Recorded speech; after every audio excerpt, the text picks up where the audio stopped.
All right, we are here live at Science Winners with Carl LaBove. Carl, nice to see you. Nice to see you. All right. Well, Carl, do you have a few questions I want to ask you? Okay. Before you go up on any show, do you have any pre-show rituals? Yeah, I do a walk outside, I walk through the room, I get the vibe of the room, and then I make a decision if I'm going to go with the show that's happening or if I'm going to go against the grain. Okay. In other words, if I see that they assume it's going to go a certain way, Yeah. then I'll go the other way. So whatever they want, you give them the opposite. Right, and that's called, it's an old trick I learned as a young comic, to stop the action. Okay. Fair enough. If you can stop the action and it stops them from going, and then once you got them right there, then you can take them anywhere you want to take them. Perfect. It's like going to the movies and you think it's going to be a certain kind of film. Right. And then all of a sudden it opens up with this explosion and a guy falling off a cliff and it shoots to a woman who goes, then you're caught right in it. That's what I like to do comedically. Is that something you learned, or is that something that you were like taught from someone else? My dad used to say, if you're going to do stand-up, don't be normal. Fair enough. Not a great way to That say works, it. yeah. Makes sense. Now, is there any subject in your material that you refuse to touch on? Yes, I don't do any bald jokes. I think that we've been picked on enough as a people, and we were in the desert for 6 years as we lost our hair, and I think people should recognize our pain. Okay, that's it. That's all the pain I had. Okay. All right. No, nothing's out of bounds. Nothing? Nothing's out of bounds. Everything on the table. Yeah, it has to be, because then you're showing them that you're fearless, and if you can prove that to them, even if you don't get a laugh for that fearless joke, Right. even if you don't get a laugh, you establish that that's who you are, that you're not afraid to do it. Right. And then later on, you can pull up the stuff that's, Sure. it's going to take them somewhere. But Okay. we all do something that's happening, Bill Cosby joke or anything that's happening Sure. currently, and it stops them. But it's just a setup for later on when you want to go even deeper. Okay. So always do that. Has that always been your case since you started? No, it probably started 6 months and 4 days ago. It's a crucial day. I have a pornographic memory, so I don't forget any time lines. That's how it is. Okay. Now, if there was one song you could choose to be your intro song for the rest of your career, Yeah. what would it be? Give Me Something Good by Ryan Adams.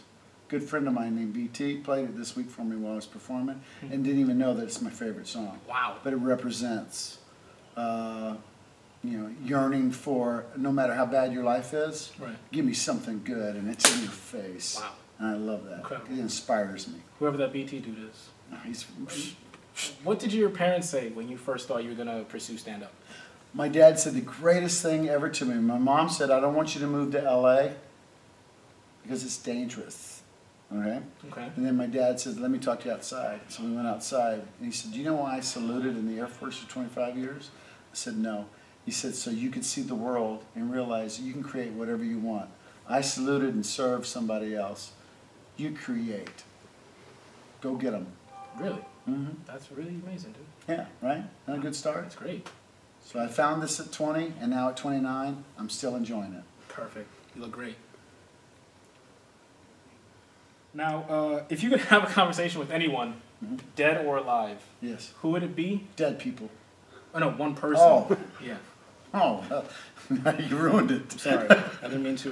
Dead or alive. Dead or alive. One person. Who would it be? Believe it or not, I'm going to have to go with, I'm going to whittle it down right now, I'm editing. Got it. Neil Young. Okay. I look at comedy musically also, and I've been a musician for a very long time also. Neil Young is one of my favorite writers, and he knows patterns of timing, like comics know patterns of timing. And if I could hang out with one guy for the night and just yak it up, it would be with Neil Young. Okay. Now, what would you ask him if you could? If I could borrow $600,000. That's a decent question. I don't know if it's a good first question. I don't know. I mean, if you have one question only to ask him? Yeah, because it would I got a party coming this weekend, and $600,000 would go a long way. It would, I can imagine. To buying some things needed just for the party. Right. No, I'd ask him how he learned how to take an audience for a ride, which is what he does. Where did he learn that? And he would probably tell me years and years of doing 20 people that wouldn't listen to you, didn't care about what you had to say, and you finally found the words that made them go, oh, I'll listen to that.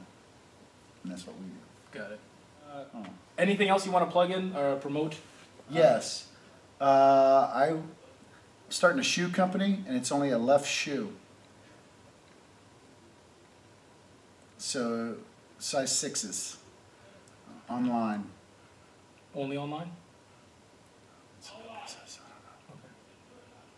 And I want to sleep for 2 days. That's my dream. Straight? No. No. I mean, I like chicks is all what I'm all about. Right. But occasionally, just I'll look at a cock if it walks through the room. Right. Is that what you asked me? I think so, yeah. It was, Oh. you took a different direction. Oh. You answered the question. Listen, I'm a road dog. I get to do these kind of places all the time, and your home is where you live every week. So the friends that get to open and hang out and play all week, that's your best buddies. And then the audiences are the people that you want them to leave going, oh my God, that's the best show I ever had. I'm glad I spent my money on it. That's our jobs. Right. So what the best thing about this stuff is that we get to forget our personal life and walk up here and take people somewhere, because it not only touches them and heals them and gives them a great pump, Right. it changes us too. This is true. If you're in charge of that moment every night, you got a good life. Right. That's the arts. Oh. Carl LaBove. Can I borrow 600,000? That's my parents. Okay.